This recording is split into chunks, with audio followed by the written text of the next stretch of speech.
শীত ঋতু আমার ভীষণ পছন্দ। মানে ভীষণ পছন্দ বলতে শীতটা খুবই ভালো লাগে। তবে অপছন্দেরও একটা বিষয় আছে। এই তো যেমন শীত আসলেই এই যে সব গরম কাপড়-চোপড় ঘর ভর্তি হয়ে যাবে। আর তারপরে কম্বল, কাঁথা, কমফোর্ট তো আছেই। এগুলো গুছানোরও শেষ হবে না। আর এই তো আমার বাচ্চাদের অগোছানোরও শেষ নাই। মানে একদিক থেকে আমি গুছাবো আর তারা একদিক থেকে এই তো অগুছিয়ে রাখবে। তো যাই হোক, আমি এরপর হচ্ছে একটু আজকে সবজি রান্না করেছি, মানে শীতের সবজি দিয়ে তরকারি চচ্চড়ি, সেটা আজকে শেয়ার করব। হ্যালো এভরিওয়ান, আসসালামু আলাইকুম। This is Saima, welcome to my another vlog. কেমন আছেন সবাই? আলহামদুলিল্লাহ, আমিও ভালো আছি। এই তো আমি একটু রান্না করছি, আর এই ভ্লগটা ছিল একদমই দুপুরের দিকে। তো আমি একটু রান্নাবান্নায় আপনাদের সাথে শেয়ার করব। অনেক দিন হলো বড় ভিডিও এইভাবে ছাড়া হয় না। তো মন চাইছিল করতে, কিন্তু ওইভাবে সময়ই পেয়ে দিই না। তো আমি এই তো ফুলকপি দিয়ে মাছ দিয়ে রান্না করব, সব বাটা মশলা আর হচ্ছে গুঁড়া মশলাগুলো দিয়ে একটু মশলাটা ভুনে নিয়েছি। তারপরে এই যে গাজর, আলু আর ফুলকপিটা দিয়ে একটু নাড়াচাড়া করে ঢাকনা দিয়ে ঢেকে রাখবো।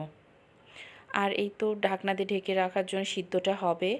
আর এদিকে আরেকটা কড়াইয়ে আমি দিয়ে দিব চচ্চড়ি, মানে যেটা চচ্চড়ি করব। তো প্রথমে পেঁয়াজটা একটু সুন্দর করে নাড়ানাড়ি করে নিব। আর যখন একটু ব্রাউন কালার হবে তখন হালকা একটু পানি দিব। এই পানিটা দেওয়া আসলে মশলাগুলো একটু কষানোর জন্য। আমরা বলে এভাবে মশলা কষাইলে নাকি ভালো হয়।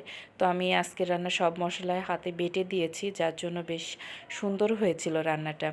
তো এই তো মশলাটা কষানোর পর দিয়ে দিলাম আমি ইলিশ মাছের যে কানকো থাকে, আর তারপরে হচ্ছে ইলিশ মাছের একটু মাথার দিকে যেটা থাকে, সব মিলিয়ে একটু রান্না করব চচ্চড়ি। এতে ইলিশ মাছের বাসনাটাও হবে। আর ঘরে একটু মূলা, একটু বেগুন, আলু ছিল যা দুই একটা অনেক দিন ধরে, ভাবলাম ওগুলোও খাওয়া হয়ে যাবে। তো এইটা আমি সুন্দর করে নাড়াচাড়া করে নিয়েছি বেশ কিছুক্ষণ ধরে। তারপরে ওইটার ভিতরে আমি দিয়ে দিলাম একটু গাজর, মূলা, আলু, তারপর একটু বেগুন যা ছিল সব, এগুলো দিয়ে ভালোভাবে একটু নাড়াচাড়া করে নিয়ে এটাও আমি ঢাকনা দিয়ে ঢেকে ঢেকে রান্না করব। চচ্চড়ি কেউ কেউ হাতে মাখিয়ে দেয়, আবার কেউ একটু এভাবে নাড়াচাড়া করেও পরে পানি দেয়। হাতে মাখিয়ে দিলে ভালো হয়, কোনগুলো একদমই ছোট ছোট যে মাছগুলো থাকে ওই ক্ষেত্রে ভালো হয়। তবে একটু এইভাবে রান্না করতে গেলে এভাবে একটু কষায় তারপরে পানিটা দিলে ভালো হয়। আর এদিকে আমি তরকারিতে পরিমাণ মতন পানি দিয়ে দিয়েছি। তারপরে হচ্ছে মাছটা দিয়ে দিয়েছি। মাছটা আমি আগেই ভেজে রেখেছিলাম। তো এরপর চচ্চড়িটাও প্রায় কষিয়ে এসেছে, আমি একটু তেল দিব। তেল দিয়ে আবার একটু ঢাকনা দিয়ে ঢেকে রেখে দিয়েছি। আর এই তো তরকারিটাও মাশাল্লাহ হয়ে গেছে। আর চচ্চড়িটাও প্রায় শেষের দিকে, কালারটা বেশ মাশাল্লাহ এসেছে। আর আমি সবসময় তরকারি রান্নার শেষে একটু জিরা গুঁড়া দিয়ে থাকি। আর এটা দিলে আমার মনে হয় বাসনাটাও বেশ ভালো আসে। তো এরপর হচ্ছে আমি একটু ঘরটা সুন্দরভাবে ঝাড়ু টাড়ু দিব আর কি। কিন্তু যা অবস্থা আর কি, এই যে বললাম যে শীতটা ভালো লাগে, কিন্তু এই কম্বল কাঁথা সব সুন্দর করে ভাঁজ করে রাখতেও ভালো লাগে। তারপর এসে যখন দেখি বাচ্চারা এটা নিয়ে খেলা করে একদম সেই সকালের অবস্থা করে রেখে দিয়েছে, তখন তো খারাপই লাগে। তবে কিছু করার নেই, বাচ্চা থাকলে বাসায় এমনটা হবে।